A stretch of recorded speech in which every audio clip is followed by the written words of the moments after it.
Hello, it's me, Ms. Ruiz, and I would like to thank you for having patience with me while I put together a steps to code accurately. These are steps that you should be following every time you go to select a code from your ICD-10-CM. Alright, step 1 starts with the index. You always want to start with the index. The index is in the front of the ICD-10-CM. We want to let the index do all the work. So by the time we get to the tabular, we're not hunting. We do not need to be looking from one code to the other, because that is when coding inaccuracy happens. If you really want to stick with your index, mind your indents. We'll talk about that a little bit more on the next slide. I also wanted to mention one of our sayings in the coding field is trust the index, but never code from the index. So you always want to make sure that you are verifying them in the tabular, which will bring us to our next step. But let's not get ahead of ourselves too fast. Alright, so always begin with the main term. It's usually bolded, not usually, it's always bolded, excuse me. And progress down, looking at all of the next subterms before choosing one to drill down to the next index. I will show you an example on this slide. So, as you can see here, we have hematoma. I'm going to put my mouse up here. So hematoma is our main term. Now, this is not a full shot of the entire manual page, just because you know from looking at yours that there's a whole lot more to this. I did choose this area for a specific reason. If you notice, looking down here at newborn, not elsewhere classified birth injury, we have P10.1. Well, if you look over here, newborn non-traumatic due to birth injury, we have P10.03. See how we have very similar expressions, but we're in completely different areas. So in this first one, our first main indent is brain, traumatic. Then it goes to with, cerebellar, intracerebral, newborn, non-traumatic, subarachnoid, subdural, and so on. So all of these indents are underneath they're underneath brain. So to find out what our next subterm would be, you've got to keep in mind with your indents. So you should not be going inwards from brain with cerebral laceration and down. You do not want to move in until you know that this next indent, you have chosen the correct one to go drill down on, if that makes sense. So once we've selected, here we've got newborn. Sorry, my mouse keeps disappearing. Here we have newborn, then we would go down to brain injury. Now, if we were talking about strictly subarachnoid, traumatic, then we would make sure that we look under that. This subarachnoid right here that you can see where my mouse is in the same indent as with. And you can kind of see these they're really hard to see on here, light gray lines. You can probably see it better in your manual. You should have 2 gray lines. And what they do is help you kind of gauge where you are on that indent, if that makes sense. So the first gray line that you see, that is all your main subterms. So not main terms, but your first subterms. Then the next indent, which will kind of fall in between the 2 gray lines, that would be your second subterm, okay? So that's where we would indent next. And then your final one would be on that second gray line. I'm hoping you can see it to follow me. So I wanted to tell you the importance of paying attention to that indent. There's a lot of times you will see terms that are very similar, but they're under completely different subterms. So you want to make sure that you are selecting the correct one when you're in your manual. Pay attention. A great thing to use here is a ruler. Some people will line up their ruler, the flat side, with that gray line that goes up and down, so that they can keep in mind they're only looking at that first indent, the one that's all the way extended, but indented underneath the main term. So if you notice, we have hematoma first, traumatic, skin surface intact, There's also a see also contusion. See also means you can go there. If you don't find what you're looking for under hematoma, you might want to look at contusion. Now say you have a C note, C contusion. That is not a suggestion, that is a demand. So that means you need to go see that code or that description to accurately find your code. Here it's a C also, meaning your information might be under hematoma or it might be under contusion. Remember, when you're in the index, this is your area to play around. Use different terms to start with. If you're not getting what you need from one term out of your note that you're given, look at another one that's in part of it. A lot of times you'll notice you can get there multiple ways. So you can start with one term and you'll find that first term underneath of it, or you might start with that term and find the other one under it. I hope that is not too confusing. What I'm trying to say is if you don't find what you're looking for under your first term you selected as your main term, then look at a different term. Try different ways first. And another thing I like to say in class is read bold to bold, which means, as you can see, this is hematoma. So before you even go inward, you read every single first indent until you get to your next main term. That gives you a thorough understanding of what is there for you to choose from. A lot of times I'll see people go with the first term that they see that matches what their description is, but it'll be under the wrong subterm. So just make sure that you are choosing the correct first indent before you move in. I'm hoping that makes sense. If not, I'm willing to go one-on-one. All right, let's keep this going. Step 2, once we have our code that our index suggested to us, that narrowed it down, we need to go into the tabular to confirm it. So the tabular is a colorful section following the external causes section. You'll notice each chapter has its own color. It houses all the codes from A00 to Z99.89. Once you find the code in the tabular, though, you are not done. You need to check a few more places to make sure that you have the correct and complete code, and we're going to cover that in step 3. So, an example of step 2. These are complete codes as they are found in the tabular. This code selection, if you will, came from chapter 1, which covers A00 through B99. These would still need to be confirmed by going to the tabular, which is where this was pulled from. Why I'm saying these are complete codes, we don't have any notes on the side, and we don't have anything else under each of these codes like code notes. We know that this would be a complete code. The other place we would want to check are in our next few steps. So let's go and see how to do that. Step 3 would be to check the code notes. Notes are positioned immediately under the code title. It is a convention illustrating the content of the category and frequently providing examples. There are also instructions for includes notes. So we should be familiar now with the coding convention excludes 1 and excludes 2. You have includes notes, code also, and code first, which help guide you through the coding process. Those are there to make your life easier. Let them do that. So code notes are always going to be with the code. So here's an example. We have G53, which is followed by a code first note, which tells us if we use code G53, it will be sequenced second or after the neoplasm. You would need to find the corresponding code for the neoplasm involved. If you notice, it's going to give you the range. Now, C00 through D49 is a huge range because that is the entire neoplasm table.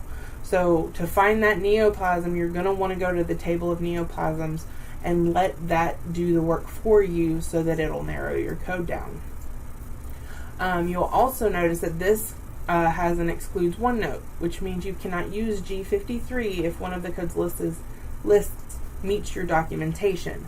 So say you have multiple cranial nerve palsy and syphilis, which is A52.15. If that is your diagnosis, you cannot use the cranial nerve disorders and disease classified elsewhere because we have that one. It has that excludes note. You can only use one or the other.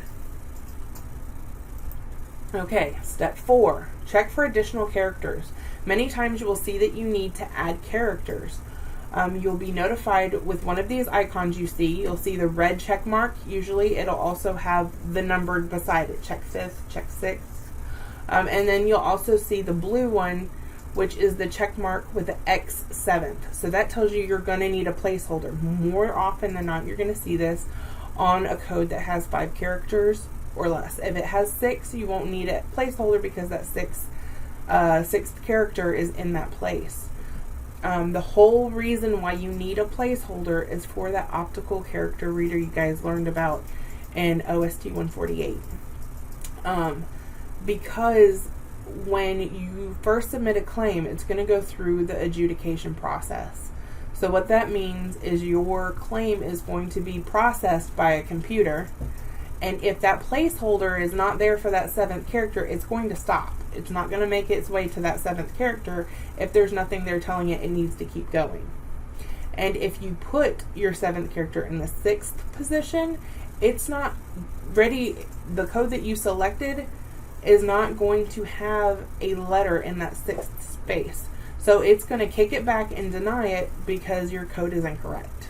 So make sure you're paying attention to the placeholder. Remember, our placeholder is always the letter X capitalized.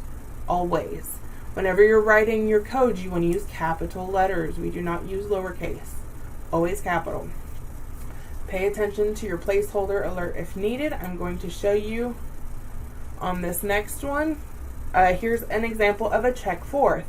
So G62, there's 1 character, 2 character, 3 character. These are 3 characters. Where do we get our 4th? All we do is indent down. That means that we can't finish here. We've got to go down and drill it down farther. So if it's drug-induced polyneuropathy, then we have our 4th character is a 0, 0.0. If it's alcohol polyneuropathy, then we have the 0.1. There's our 4 characters. If it's polyneuropathy due to other toxic agents, we've got the G62.2. Notice with both 62.0 and 62.2, we have code notes. So for those, the top one says use additional code for adverse effect if applicable. Identify drug T36 to T50 with the 5th or 6th character, character 5. So you're going to pay attention to that note because this right here says use additional code, right? That means your G62.0 is going to be primary. That'll be your first listed code, and then you're going to have a T code for your secondary code. Now on G62.2, notice we have a code first. That T code for the toxic agent is going to be our primary code, followed by the G62.2. See how those 2 different notes are going to change the way that we are going to use those codes. Just because it's in the G62 does not mean it's going to be sequenced the same. And then moving on, I hope that makes sense. Here's the check 5th. So notice here we have S, that's our 1st character, 2nd character, 3rd character, 4th character. We only have 4. We need to check 5th, which means we need to drop down here. Now these have 5th characters, but we're also given another note. We need to check our placeholder and a 7th character. Because we only have 5, we got to put that X in the 6th spot, and then we're going to have to get our 7th character. So let's say we have dislocation of jaw left side. This is going to be the beginning of our code, S03.02. That 7th character is going to come from the category box. Now, our category is the first 3 characters. I think I show you on the next one. So our first 3 characters, S03. So here is our category. You notice we'll have a bunch of includes. So you might see this verbiage in your documentation, and this just helps kind of confirm that you're in the right area. That's what the includes note means. Code also any associated open wound. So if there's any wound that is with S03, any of your codes that begin with S03, you have to code that open wound. You'll notice you have an excludes too, strained muscle or tendon of the head, which means that these are often presented together. So you can code S09.1 with an S03 code. I know this is a lot of information. Please feel free to pause this at any time. Go back and rewatch certain sections. I do not expect you to follow this the whole way through. It is a lot of information. Back to your 7th character box. This is where our 7th character is going to come from. We're going to act like that dislocation of the jaw is going to be an initial encounter. So that means our 7th character is going to be an A. So, back to our section. We have S03.02, check 7th. So here is our X, which is our placeholder. Then we add our A onto it. So our finished code is S03.02XA. That is going to be our complete code. Alright. Next we're going to move on. Check your category notes. We just looked at some of those. So, category notes pertain to everything under that category. The category, again, is the first 3 characters of a code. So, for the code we looked up, S03 is our category. Alright, so here again, you can make sure that you are following those code also associated open wound, your excludes 2 note, and then like avulsion of the joint, capsule, or ligament of head. You know that all of these would apply to your code that begins with S03. So you want to make sure that there's nothing here that's going to affect that. Like I said before, if you had an open wound, you know now that you need to code it. But you wouldn't know that unless you looked at the category note. That is the importance of the category note. Alright, last and final step is your check the chapter guidelines. So your guidelines are useful since they highlight specific guidelines that are most used for that chapter. And these can be found at the beginning of each chapter. Each guideline at the beginning will feature where to find it in the official guidelines for coding and reporting, which can be found in front of your manual. It is it comes before your index. So let's take a look at an example. So this is at the beginning of chapter 19, our S00 to T88 codes. As you can see here, it talks about the application of the 7th character in this chapter specifically. Anything in the purple box is an example of what that guideline just told you. Now, if we look up at this section where I have my mouse at, it's probably going to be hard for you to see. It says see section 1.b.10 sequela, latent or late effect. So the way you would look this up is you would go to your chapter guidelines. On the first page, it gives you kind of like a table of contents, which is very helpful because these sections can be really large. So the first section that it's going to start in, you'll notice, is section 1, conventions, general coding guidelines, and chapter specific guidelines. Then each subcategory is going to be lettered. So this one tells us B, so we will look for B. And then under B, you'll have another indent or subcategorization under B. And we would look for 10, sequela, late effect. Scroll over and I'll tell you exactly what page in the guidelines to find that entire guideline. Now, what is included in the front of the chapter is literally just like a synopsis. It's the meat of it. But you can find additional information on that specific guideline in its entirety in the guidelines in the front. So I just want to make sure that you understand how to look up a guideline. Again, pause, go back, see if you need to. I hope this helped some of you. If you have any questions, again, please feel free to shoot me an email or to text me. Text is going to get you the quickest response. Thank you so much and have a great day. Thank you for being in my class.